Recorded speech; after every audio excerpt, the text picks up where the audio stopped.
Horizon Gens on Rusiju reaction, and I thought I'm gonna react to something light from Overly Sarcastic Production, something fun. Plague. History Hijinks by the channel Overly Sarcastic Production. Yeah, escape the worry of our modern world by visiting the High Middle Ages and learning about something esoteric and irrelevant. Plague. In this video, I attempt to actually teach you something about how the medieval world worked and how it responded to this existential threat, rather than dredging up third-grade plague facts for easy views. Oops, did I say that out loud? Okay, damn. The plague. Obviously, he's gonna talk about Black Death, right? That's the name. Black Death. Yeah, he's gonna talk about that. So that's basically, I think, I don't know when it started, but I think before that, who was that?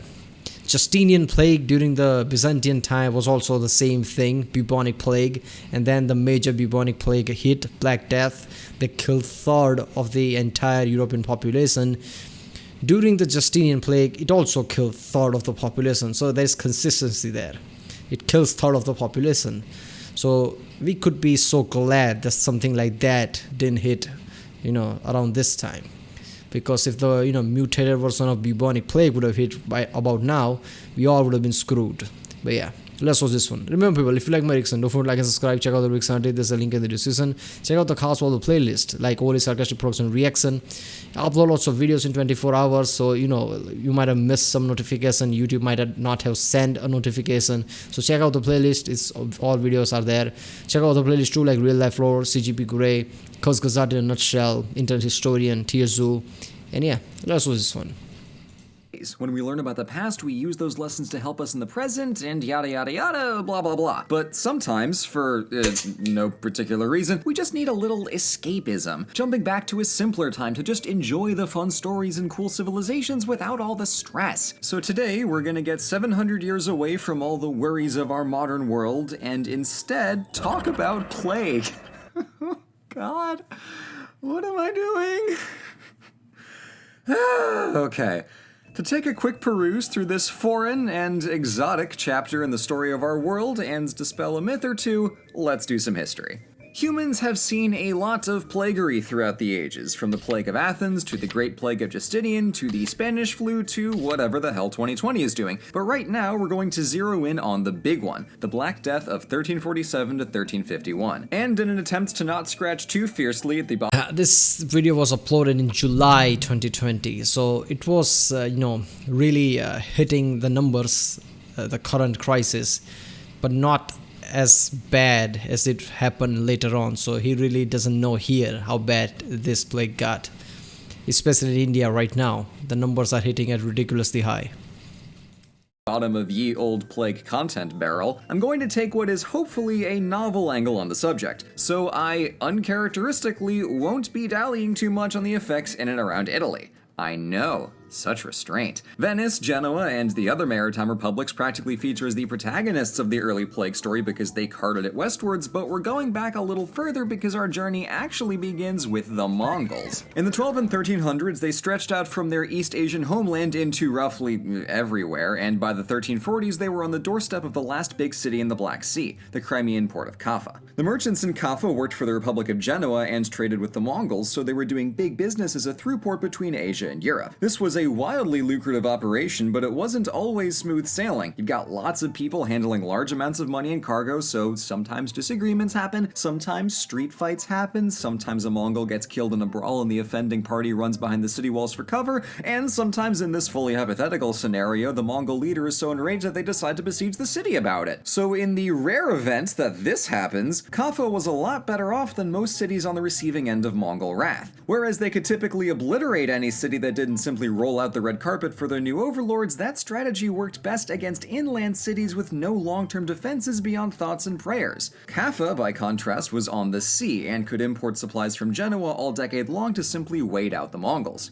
The good news for Kaffa is that this worked, but the bad news is that this worked slightly too well. By 1345, the Mongols had been camped outside the walls for 2 whole years, and a batch of reinforcements had inadvertently imported, dun dun dun, the plague. Since its devastating first appearance in the 500s AD, Yersinia pestis had been a problem off and on in various parts of the world. Normally, these were fairly localized since long-distance travel is complicated, but after the Mongols reconstructed the Silk Road, an outbreak in China several years earlier had a much higher chance of crossing over to Western Asia and beyond. So when the besieging army started dying... Black Death came from Mongols from China? Damn! I didn't know that. I thought it was European plague. So, Mongols brought it. Damn. I wouldn't have thought of that. En masse, the Mongols cut their losses and gave up the siege. But before they left, they wanted Kaffa to share in their misery. So they used their trebuchets, not for their intended purpose of launching a 90-kilogram stone projectile over 300 meters, but to yeet the shit out of their plague-infested corpses. Now, germ theory was still several centuries out, so the Mongols intended... Man, I understand Mongols being, nomadic tribe, killing everyone, pillaging everything, raping anything they see. But being this kind of a bitter bitches is just weird. They basically threw plague-infested corpses at them so they could have plague too. I don't know what to say to that. Was likely just to make the city smell kinda bad, but what they accomplished instead was, bioterrorism. So this nightmarish scene of dead bodies literally raining from the sky and piling into mountains of corpses had the added effect of plague stuff. And for the people of Kaffa, who remained totally chill through the past 3 years of siege, this is what finally made them bounce. Unfortunately for everyone in a 2,000-mile radius, these getaway boats made some stops. Constantinople, Alexandria, Sicily, Marseille, northern Italy, and then everywhere else. But just small cities, nothing big there. Ultimately, when the medieval world was so interconnected both over land and by sea, it was only a matter of time before the already active plague made its way west, Kaffa or otherwise. So, with the disease making its way through the world, and again, I know it's hard to insert yourself into this 14th century perspective, but just try and suspend your disbelief for the sake of the history. Let's take a look at how it got around. The problem for containment was that nobody knew how it spread, so nobody quite knew how to stop it. Later epidemiologists in the 1890s figured out that the disease was carried by fleas hitchhiking on rats, but our 1300s pals figured the cause was somewhere between an imbalance of the four humors and the good old-fashioned wrath of God. And at first, treatment wasn't much more refined. Isn't that something? Yeah, Black Death, basically one of the deadliest plague of all time during the time where science was not that big. So people basically like, oh, God is angry with us and all this. I mean, everything happening today with all our technology that we know most things, like what it is, how it spreads and everything. We are living in scientific advanced stage right now. And, all of this we are witnessing is frightening. At the time, third of the people died. They didn't know anything about it. The science wasn't that big. And they thought, God basically brought the plague to punish them or something like that. Imagine the mentality around that time. The fear that people might have at that time. Because they would be like, regardless of what we do, we might get infected. They would just have that fear. That is just ridiculous, man.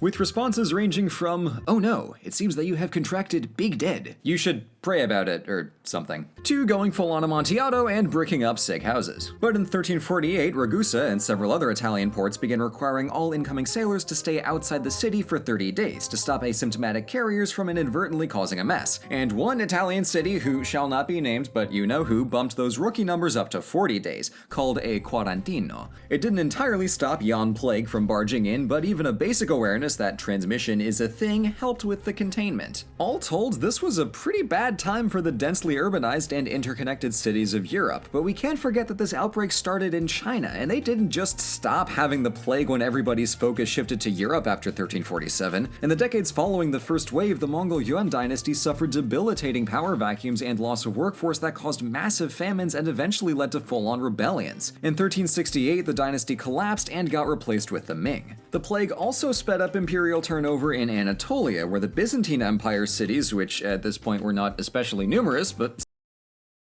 still, quickly became hotspots after the initial infection of Constantinople. And so a small group of horseboys, who were previously just a minor annoyance, capitalized on the opportunity to conquer far outside their homeland. And in just a couple decades, these Ottomans had yoinked huge chunks of Greece and Anatolia with relative ease, and effectively put Constantinople under house arrest. Despite the various domino effects of... So let me get this straight. Black Death came from China. Mongols spread it to Europe. Black Death is the reason why Mongol Empire fell, basically. And it's also the reason why Ottomans started to grow in power. Huh. Imperial Collapse, there were a few cities, communities, and even countries that managed to tuck and roll through the first wave. At the far northern edges of the world, so far north, in fact, that I maybe needed to use a different map projection, were Iceland and Finland, who were so isolated from Mediterranean and mainland European trade that they were able to avoid the plague for half a century and benefited from decades-long recovery periods in between successive waves. For a more erroneous example, if you've ever looked up the Black Death online, you might have stumbled onto this map that shows a huge blob of Poland as being completely fine. So there's this myth that Poland, for justifications ranging from low population density and little outside trade to they liked cats, just dodged the plague, or at least had it way easier than the rest of Europe. This partly owes to the extreme slimness of primary sources and some aggressively revisionist narratives from communist-era Poland. But 20th century communism is a totally different kind of plague, so we're gonna leave that one be and focus back on the medieval world, where the reality is that Poland was bordered by plague in every direction, so let's not kid ourselves, it got hit. Yeah. Oh, no. Cleo's on the next page of my script. Oh no, I can't wake her up. I mean, I don't know how I haven't been waking her up by talking right now, but ooh. Sorry fam, that's the end of the video. But even in countries where we know the pestilence was popping, some people benefited from just tidying up. Take the city of Nuremberg, which had some of the best public health measures in Europe. They maintained over a dozen public bathhouses, streets were paved and cleaned, and garbage had to be disposed outside the city walls instead of outside your window, which meant corpses were likewise carted out quickly and cleanly. And some Jewish communities had similar results, with various ritual purifications helping to keep them and their houses squeaky clean and unappealing to the caravans of city-hopping. Of course they did. Damn, cleanliness really helps when you have a plague. So at the time, obviously the technology is not that much. People don't realize what plague is, how it spreads. Obviously they know the containment is a good thing. They could wait it out. I mean, block people from entering for a few weeks or something like that. But yeah, cleanliness. Look at the Nuremberg. They clean things that really help them. Clean out the bodies, yeah. Rat tourists making their way across Europe. So there are some rare cases of rolling a nat 20 on a plague save this first go-round, but most of society got pretty uniformly clobbered by this whole thing. A rat 20, if you will. Soon enough, the plague's first wave burnt itself out and Europe staggered back to normality, except... here's the fun part, it came back. Often. About once every other decade, new waves of plague came crashing back in with new epicenters each time. Luckily, and in You've got to be kidding me. Look at that. For centuries the plague came back. God damn. And people are thinking the thing that we have today right now, just here, maximum 2021. By 2022 we all will be fine, just, running outside, basically, camping, going, basically hiking and everything we do. No, I don't think so. What we have right now, even with the vaccines and things, we would still have to take care of ourselves for a long, long time now, because there will be waves after waves coming. The only thing we can hope for that it doesn't mutate fast, which doesn't feel like it's going to be the case since it's mutating fast already. The strand that is in India is already, effed up. So yeah. But yeah, the thing is, with the modern medicine, I'm pretty sure by just, at maximum 2024, we will contain most of it. Yeah. Obviously, in most places will probably be fine by the end of this year. By 2022, I think everything should go back to normal. But our mentality of basically all of us will do some form of OCD, where we constantly will sanitize and just be careful, I guess. Encouraging twist of fate, people started getting wise to how this worked and how to stop it. Widespread use of quarantines, dedicated plague hospitals, straight-up stay-at-home orders, and, of course, the plague doctor. Now, contrary to what various media such as Assassin's Creed would have you believe, the archetypical plague doctor didn't come into being until as late as the 1600s. The original suit, designed by Charles Delorme, featured a full-body covering with a beaked leather mask filled with perfume to keep out those dastardly bad airs which were thought to cause caused the plague. But this mask is a little rudimentary and not very advertiser friendly. And it wasn't until a century later, when plague was largely in the rearview mirror, that Delorme's design was fancied up and aesthetic to all hell by way of the Italian Commedia dell'arte and Venetian Carnevale masks, which is where we get the beak chic that we all love. So despite the fact that plague was Rick Stevesing its way over Europe for 3 straight centuries, it was only after the rat's returns. Rudimentary plague doctors were active during 17th century outbreaks, but they were badly trained, mostly served as death counters, and didn't look spooky. Yeah, but this thing looks spooky. Seriously, the plague doctors. The first time I saw that, I think it was years ago when I was a kid, and I'm like, what the hell, is that some kind of some horror movie thing? Oh no, that's an actual, costume or whatever they wore. And I'm pretty sure whatever they put inside they baked didn't work. But yeah, that was just creepy. Then I played the game Assassin's Creed 2, in which these were just, all around. Clearly that was a mistake, apparently. That's not accurate. To their day jobs that the Plague Doctor, as we know him, was born. And that's a quick rundown of the barrel of laughs that is the Black Death. And while I could say more because there's always more plague to discuss, am I right? I'm calling it here because the last few months have been a time and your boy just needs a nap. So stay safe, read up on some plague history, and make like our friend Il Medico by wearing your goddamn mask. Thank you so much for watching. The humor in this video will surely, well, hopefully, be out of date within a couple years' time, but for this present moment, we'd like to thank our patrons whose gracious support. Yeah.